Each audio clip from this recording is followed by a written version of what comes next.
welcome to the show. It's Nish with you this Tuesday afternoon. Happy Tuesday, everyone. And my tea break guest today is a chap called Neal. Now, a hairdresser and a children's author from Barrowford.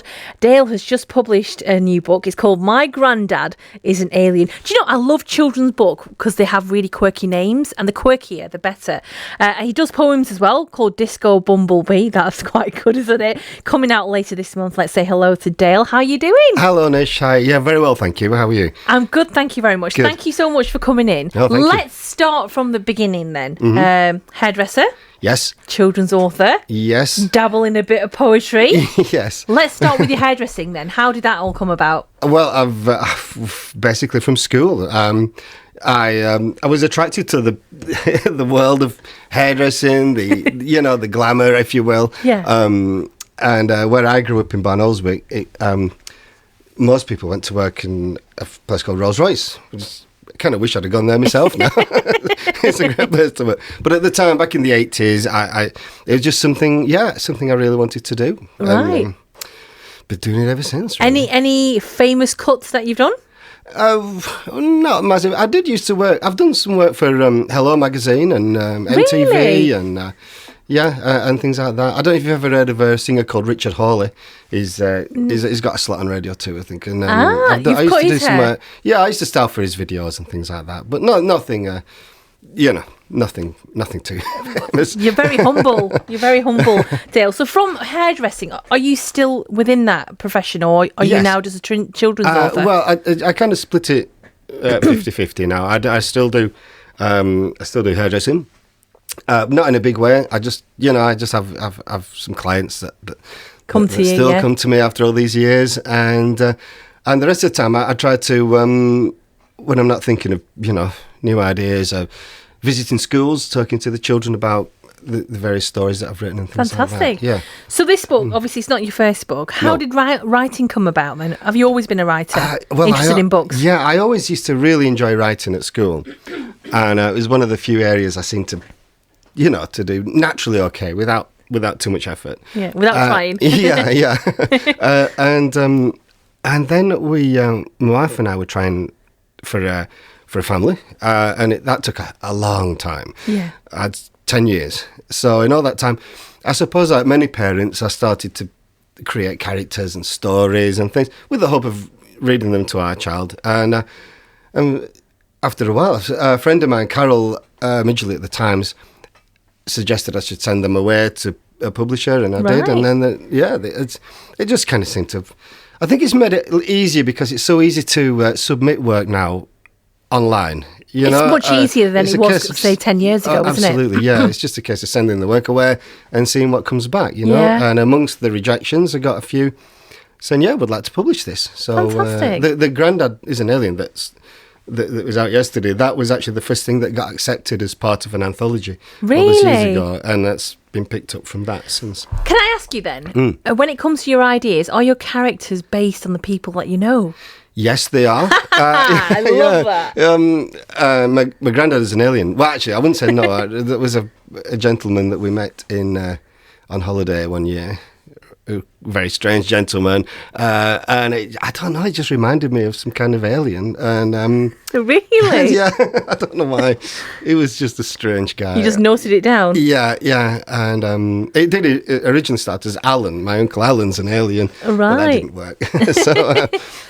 Do you try out the stories on children to see if they're approved? Yeah, and adults as well. Right. Because a lot of the humour, a lot of it I pick up from my hairdressing career. There's a lot of pop culture references and things like that. So, my wife, poor thing, is ever suffering. I remember once we were at a fun fair and some children were on a bouncy castle and discussing whether maybe bouncy kings and queens used to live in bouncy castles back in the old days. And I Right. still remember the look on her face thinking, oh, gosh.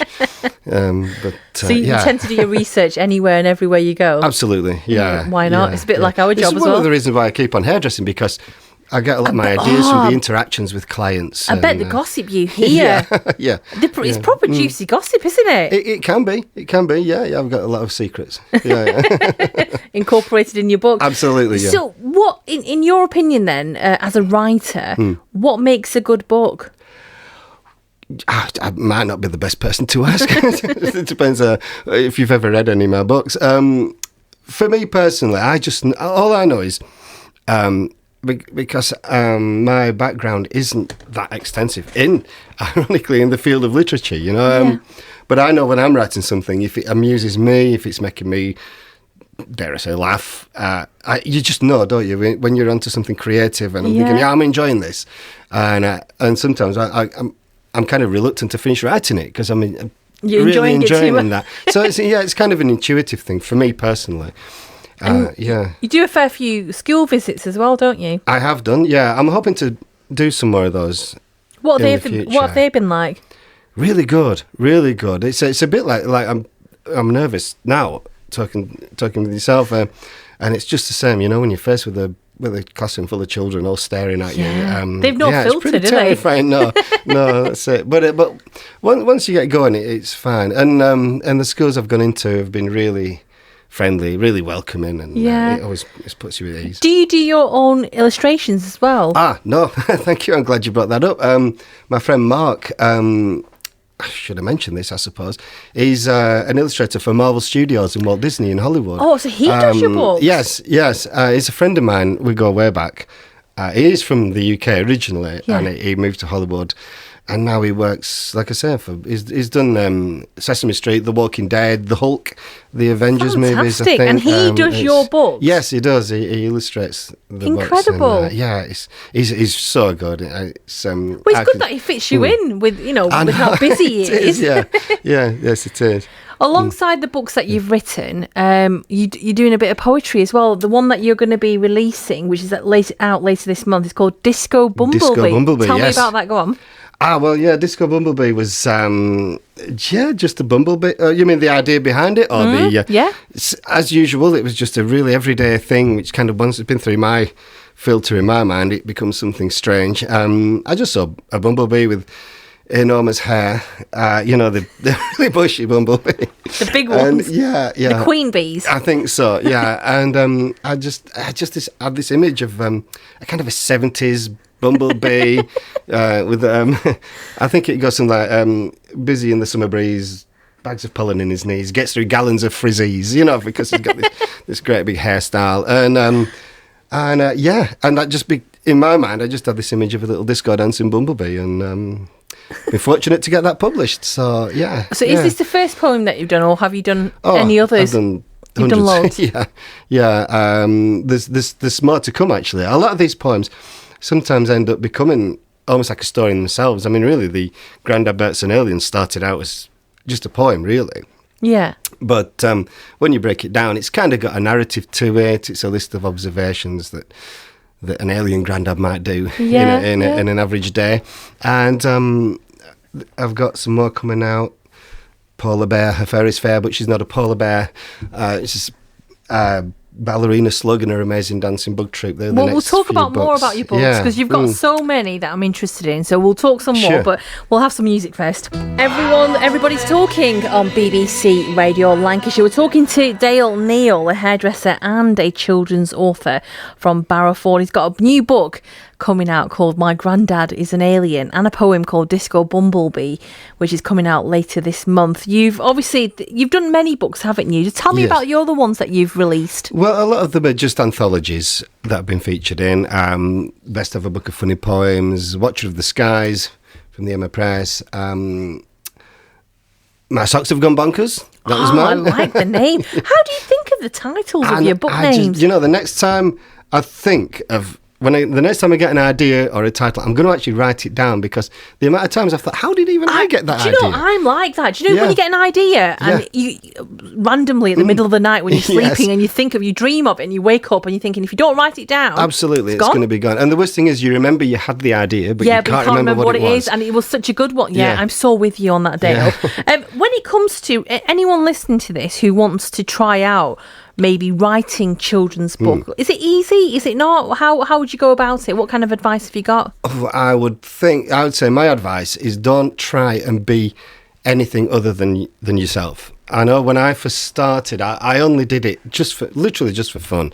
I remember I used to even text poems funny poems, to to my wife and things like that. And your poor wife. I know, the poor thing. Sorry, Marie. Yeah.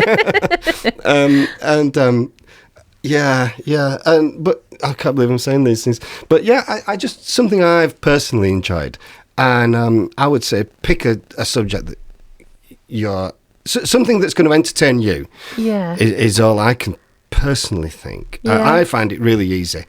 I think the hardest thing for me is getting the ideas. Sometimes I can go for months and not get any ideas at all. But, and then all of a sudden. And you have your own style of writing as well, don't you? Everyone's individual. Absolutely, yeah. And I remember years back when I first started submitting work to publishers and things, reading things online like we all do when you're looking into anything. Yeah. Saying you need to do this, you need to do that. Look at the market. Look at this. Look at that. I think really, is that off-putting? Well, to me it was. I can't. I'm not that good to start. And I think it's like if you're trying to pretend to be something you're not, and then they don't like the pretend you. How do you go back to the original? Yeah, you feel I wish I had to put that one on now. Just be yourself, and then you can keep that up. Maybe. Do you know when you first saw your book on the shelf or online? Yeah. How did that make you feel? Oh, fantastic! I think the best feeling for me, actually, probably more than it even coming out, was actually just getting the email saying we want to publish this. Oh wow! Yeah, that was a really exciting thing. Yeah. What's next for you then? Because obviously you've got this one that's coming out. That My Granddad Is an Alien. My Granddad Is an Alien. What others have you got in the pipeline? Well, there's the anthology Chasing Clouds coming out. I think it's the 15th of this month. That's in aid of the National Literacy Trust. So, and then after that, I have a book called The Dinosaur and Me. Oh, okay. Which is coming out. Everything takes so long. From my publisher. Is it quite long-winded? It's in the process. Oh yeah, it takes ages. I mean, I've got a really, really good publisher, Ventoros Press, and they're so it's a lovely industry to be involved in, actually. Yeah. But everything moves at a glacial pace. I think My Granddad's an Alien was accepted for publication last July. Yeah. So it's almost 18 months between that and it actually coming out. So sometime in the I'd say maybe back into 23, 24. Another one, and then another one after that. You mentioned My Socks Have Gone Bonkers. Yes. Go on, tell me about that, because I love that title. Thank you. Yeah. Basically, My Socks Have Gone Bonkers is it's just a collection of all the poems that, a few of the poems I'd written that I sent off to Fantastic Books Publishing. And that they said we want to publish this book. And then Mark, my friend from America, did some illustrations for the poems. And that came out. Do you trust him with whatever he comes out with? Absolutely. Yeah, he's like, here's my storyline. Here, there you go. Absolutely. Yeah, really? I wouldn't even question him, and if he sends something, I'd never think, no. That's lovely. That's really nice. And he'll add some nice. comedic little asides in the story as well, in his illustrations. Yeah, it's fantastic. Well, Dale, it's been a pleasure. No, thank you. If people want to get hold of your book, where can they go? Well, the best place I would say would be direct from the publishers, Ventoros Press, where they can buy it online. It's a lot cheaper. You can get it from Waterstones and Amazon, but I think it'd be quicker to arrive on your doorstep if you buy it straight from the publishers, Ventoros Press. Lovely. Thank you very much for coming in. It's Thanks been a pleasure. A lot, Nish. Take Thank care. you. Bye. You too.